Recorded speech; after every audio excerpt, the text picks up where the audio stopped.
امریکہ اور رشیا کے درمیان لڑائی اور زیادہ بھیانک ہو سکتی ہے کیونکہ بائیڈن کا زیلنسکی سے بات چیت میں یوکرین کو مزید ہتھیار اور راکٹ لانچر دینے کا اعلان کیا ہے۔ امریکی صدر جو بائیڈن نے جلد ہی یوکرین کو 62 کروڑ 25 لاکھ ڈالر مالیت کے ہتھیار، فوجی ساز و سامان کا نیا پیکج مہیا کرنے کا اعلان کیا ہے۔ اگر ہم بات کریں یورپ کی تو یورپی یونین نے 15,000 یوکرینی فوجیوں کو تربیت دینے کا اعلان کر دیا ہے۔ تربیتی ہیڈ کوارٹر پولینڈ میں قائم کرنے کی تیاریاں بھی شروع ہو چکی ہیں اور یورپ یوکرینی فوج کی تربیت کا سلسلہ بہت جلد شروع کرنے والا ہے۔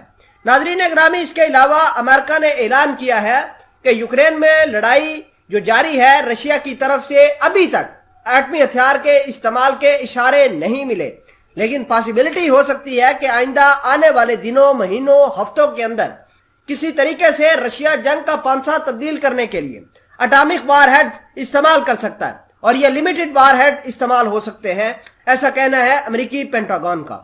تمام تر چیزیں آج کی اس ویڈیو میں ڈیٹیل کے ساتھ ڈسکس کرنے کی کوشش کریں گے۔ چھوٹی سی گزارش ہے کہ آپ ہمارا یوٹیوب چینل حسنات ٹی وی کو سبسکرائب کر کے پاس موجود گھنٹی کے نشان کو دبا لیں تاکہ لیٹسٹ نیوز آپ تک پر وقت پہنچتی رہے۔ صدر جو بائیڈن نے آج یوکرینی ہم منصب زیلنسکی کے ساتھ ایک فون کال میں اس پیکج کی اطلاع دی اور یوکرین کی حمایت جاری رکھنے کا وعدہ بھی کیا۔ بائیڈن نے کہا کہ یوکرین کو جب تک امریکی امداد کی ضرورت ہے، امریکی امداد جاری رہے گی۔ انہوں نے زیلنسکی کو مطلع کیا کہ یوکرین کو اضافی ہتھیاروں، ساز و سامان بشمول آرٹلری سسٹم، گولہ بارود، بختر بند گاڑیوں دینے کا اعلان آج کیا جا رہا ہے۔ اس کے علاوہ امریکی وزیر خارجہ انتونی بلنکن نے کہا کہ یہ ہتھیار اگست 2021 سے یوکرین کے لیے امریکہ سے ہتھیاروں کی 22ویں کھیپ کے تحت مہیا کیے جائیں گے۔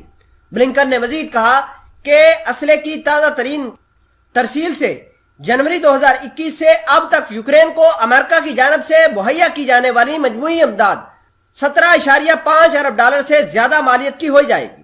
وائٹ ہاؤس کی جانب سے جاری بیان کے مطابق صدر بائیڈن نے اس بات کی تصدیق بھی کی ہے کہ رشیا کے ساتھ یوکرینی علاقوں کے مبینہ اہلاک کی حمایت کرنے والے کسی بھی فرد، ادارے یا ملک پر سخت پابندیاں عائد کرنے کے لیے امریکہ کی مسلسل تیاری جاری رہے گی۔ گزشتہ ہفتے صدر ولادیمیر پوٹن نے روس کے حامی یوکرین کے 4 علاقوں میں نام نہاد ریفرینڈم کے انعقاد کے بعد یک طرفہ طور پر ریاست میں ضم کرنے کا اعلان کر دیا تھا۔ امریکہ اور یورپ نے کہا ہے کہ وہ ان اہلاک شدہ علاقوں کو کبھی روس کا حصہ تسلیم نہیں کریں گے۔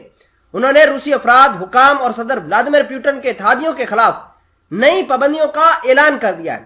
وائٹ ہاؤس کے بیان میں مزید کہا گیا کہ صدر بائیڈن نے اقوام متحدہ کے چارٹر کے مطابق یوکرین کی آزادی اور جمہوریت کے دفاع کی کوششوں کی حمایت میں دنیا کو متحد کرنے کی غرض سے امریکہ کی شانہ بشانہ روز کاوشوں کا ذکر بھی کیا ہے۔ ناظرین اگرامی، اگر ہم بات کریں یورپی یونین کی تو یورپی یونین نے اعلان کیا ہے کہ وہ یوکرین کے 15,000 فوجیوں کو تربیت دے گا۔ اس امر پر یورپی یونین کے رکن ممالک کے درمیان اتفاق ہو گیا ہے۔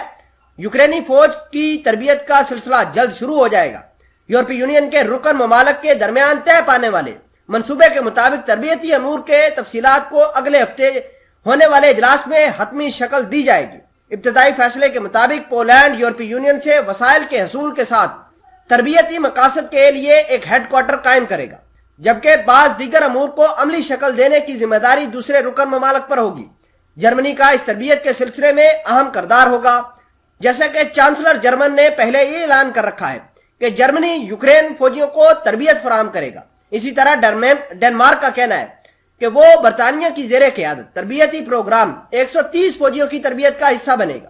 جرمنی کی وزارت دفاع کے ترجمان نے آج اعلان کیا ہے کہ اس تربیتی منصوبے کے بارے میں کہنا ہے کہ جرمنی کا یورپی ممالک کے ساتھ قریبی کا رابطہ ہے اور نتائج جلد سامنے آنا شروع ہو جائیں گے۔